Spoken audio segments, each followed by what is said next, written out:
Rafael Nadal dedicated 23 years to dominating tennis at a level few humans ever reach, collecting 2 Olympic gold medals, 22 Grand Slams, and 92 tour titles along the way, turning his competitive instinct into something that feels less like a learned skill and more like a second organism living inside him.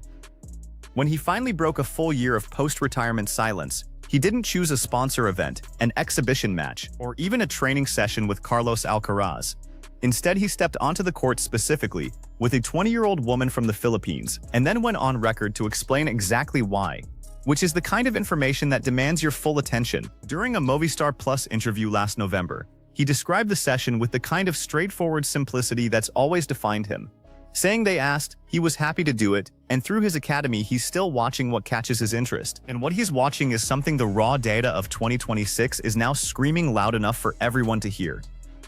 Alex Eala's pre-Australian Open press conference pulled 196,000 views, while Djokovic's pulled roughly half that number. And Alcaraz, the reigning world number 1, drew 6 times fewer, which means the most decorated generation in men's tennis history is being completely outpolled in attention by a woman ranked 29th with a single WTA 125 title to her name. Everyone can't stop watching her, including the one person whose opinion on tennis carries more weight than anyone else's right now. So subscribe, because this channel treats tennis with the depth it actually deserves. And let's get into exactly what Nadal finally explains about why she commands this kind of attention and whether the rest of the world is catching up fast enough. To answer that question properly, you need to rewind all the way back to 2018, when a 12-year-old girl from Quezon City, Philippines, had just won the prestigious Les Petits As tournament in France, the under-14 event that has historically served as one of the most reliable early indicators of future professional talent. And that victory earned her a scholarship to the Rafa Nadal Academy in Manacor, Mallorca. Her family made the decision to send her across the world, away from everything familiar, at an age when most kids are still trying to figure out middle school, with her brother Michael traveling alongside her. And that was the beginning of everything. What happened over the next 5 years at that academy is the foundation of everything Nadal is now explaining, even if he's doing it quietly without a press conference or formal announcement. Because the Rafa Nadal Academy isn't a finishing school for already polished prospects. It's a system built around a specific philosophy that Nadal himself lived out over 23 years. Discipline over talent, process over result, character as the non-negotiable foundation beneath everything else. Eala didn't just train there, she absorbed it for 5 full years from age 12 through her graduation in 2023, at which point Iga Swiatek, then the world number 1, was personally invited by Nadal to attend the ceremony and speak to the graduates. So read that again slowly, because the sitting world number 1 flew to Mallorca because Rafa asked her to be there for his student's graduation. That detail alone tells you something important about the kind of environment Eala was shaped in. This wasn't a transactional training arrangement, it was a culture, and within that culture Nadal himself was watching. Not daily, not obsessively, but consistently, in the way that only someone with genuine belief in a player's ceiling actually does. His coach Joan Bosch later recalled the moment Nadal came down from the stands during one of Eala's training sessions, observed her struggling with her serve, and without being asked picked up a racket and started demonstrating, not instructing from a distance but actually hitting serves to show her what he meant. And Eala's reaction, according to Bosch, was to turn around with an expression that said everything. "I can't believe this is happening." That moment matters because it shows Nadal's investment in her development wasn't passive.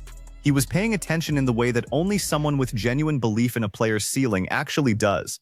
And his uncle Tony, the Academy's director and the man who shaped Rafa's own career, put it plainly when Eala's Miami run happened in 2025. Once she gets her game right, she could be among the best in the world. And Tony Nadal does not hand out those assessments casually, because the man spent decades separating hype from reality. The 2025 Miami Open is where the wider tennis audience first encountered Alex Eala as a genuine force, arriving as a wild card ranked 140th with essentially no WTA Tour experience at the top level. And what followed across 2 weeks was the kind of run that the sport genuinely hadn't seen from an unknown in years. She beat Jelena Ostapenko in round 2, then Madison Keys, the reigning Australian Open champion ranked 5th in the world at the time, in the third round 64-62. Then in the quarterfinal she faced Iga Swiatek, the same woman who had spoken at her graduation 2 years earlier, and defeated her 62-75. Which means 3 Grand Slam champions removed in succession by a wild card who had never played a Grand Slam main draw match in her life. Her semi-final against Jessica Pegula ended her run, but by that point the numbers were already moving in ways that had nothing to do with her ranking. She became the first Filipino player to reach the Final Four of a WTA 1000 event, the first from her country to break into the top 100, the first to beat a top 10 player and a top 5 player in the Open era, and Nadal watched all of it from retirement. He posted publicly on X the moment she beat Swiatek. "We are extremely proud of you, Alex. What an incredible tournament. Let's keep dreaming." Then privately he sent her a direct message, the first personal message he had ever sent her in the years she had trained at his academy. And Eala only noticed it 2 days later because her phone was overwhelmed, saying it was the first time he ever messaged me personally. It was exciting to see his notification. That is not a man going through the motions of supporting a former student. That is someone who has been tracking a trajectory and recognizing the moment it breaks into the Open. Here is where the title of this video stops being a hook and starts being a literal description of what happened. Because on November 19, 2025, exactly 12 months after his 6-4-6-4 loss to Botic van de Zandschulp in Malaga brought his professional career to a close, Nadal returned to a tennis court for the first time since retiring, and the person he chose to share that court with was Eala. 45 minutes, his academy, a session he posted on Instagram and X to his combined audience of tens of millions. And days later, journalist Jose Morgado sat him down for a Movistar Plus interview, a one-year retirement reflection, and asked him directly about it. And Nadal's answer was brief, honest, and more revealing than it initially appears. "I played 45 minutes with Eala. They asked me to play and I was happy to do it. If I don't have to run, that's fine. Through the academy, I'm still involved and I watch whatever I feel like. I don't follow the day-to-day like before." And that last sentence is the one worth pulling apart. He doesn't follow the day-to-day. He watches what he feels like watching, and what he felt like on the one-year anniversary of his retirement, with every option available to him, was her. He didn't choose a session with Alcaraz, who is currently the world #1, and arguably the most exciting men's player on the planet. He chose a 20-year-old Filipino woman who hadn't yet played a match at Indian Wells. And that selection was not random. Eala herself described the session in a post on the Academy's Instagram account. "It was so special for me. Obviously, training with Rafa is something people and young kids can only dream about. He gave me some tips on my forehand and a few other small pieces of advice. This is the first time I've ever hit with him in my life, and it's just a memory that will last forever. And his forehand tips, his presence, his choosing her. That is Nadal finally explaining through action first and words second exactly why he can't stop watching Alex Eala. She is the living product of the system he built. She plays left-handed. She fights on every point the way he spent 2 decades fighting.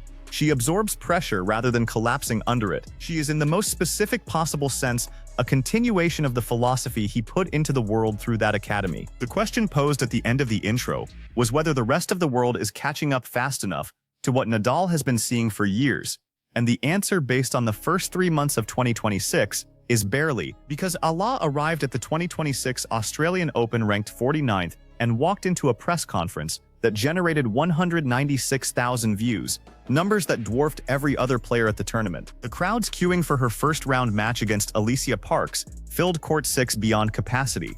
She lost that match in 3 sets after winning the first 6-love, which only added to the conversation rather than extinguishing it, and from there the 2026 season continued building. A semi-final at the ASB Classic in Auckland, quarterfinals at both the Abu Dhabi Open and the Dubai Duty-Free Tennis Championships, then Indian Wells, her debut at the venue where she reached the 4th round, and prompted a day-in-the-life video from the tournament's official channel that became their most viewed piece of content for the entire 2026 event. Before a single match, the fans queuing outside Stadium 3 6 hours early weren't there because of her ranking, they were there because of what Nadal identified years ago and has been quietly pointing toward ever since. And she is now ranked 29th in the world, the highest any Filipino player has ever sat in WTA history, heading into the 2026 Miami Open as the 32nd seed at the exact tournament where 12 months ago she needed a wild card just to get through the door. The contrast is almost too clean to be real, and Chris Evert, when asked recently to compare Eala's global popularity to João Fonseca's,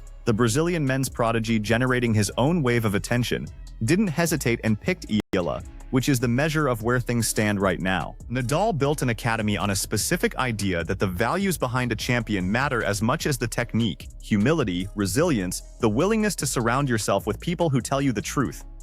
And he said it in speeches to his students for years, speeches Eala heard, internalized, and now applies in the way she conducts herself in press conferences, in the way she acknowledges her fans, in the way she loses with dignity and wins without theater. The reason everyone can't stop watching Alex Eala is not purely the results, though the results are genuinely remarkable for someone her age. It is the combination of elite competitive output with a character that feels rare in modern professional sport. And Nadal recognized that combination earlier than almost anyone outside that academy, and his decision to break a full year of retirement stillness specifically for her was the clearest possible signal that what the rest of the world is only now discovering he has known for a long time. That is what Rafael Nadal finally explains, not in one neat quote but in 7 years of consistent, deliberate attention to a player he believes belongs at the very top of the sport. And the question of whether she gets there is the most compelling ongoing story in women's tennis right now. And if Rafa's instincts hold, and they have held for 2 decades, the answer is probably not in doubt. If this video gave you a perspective on Eala and Nadal's connection that you haven't seen covered elsewhere, subscribe to the channel right now, because every week this channel goes deeper than the headlines, past the rankings, and into the stories that actually explain why tennis works the way it does. So hit the bell so you don't miss what comes next, because this Eala story is nowhere near finished.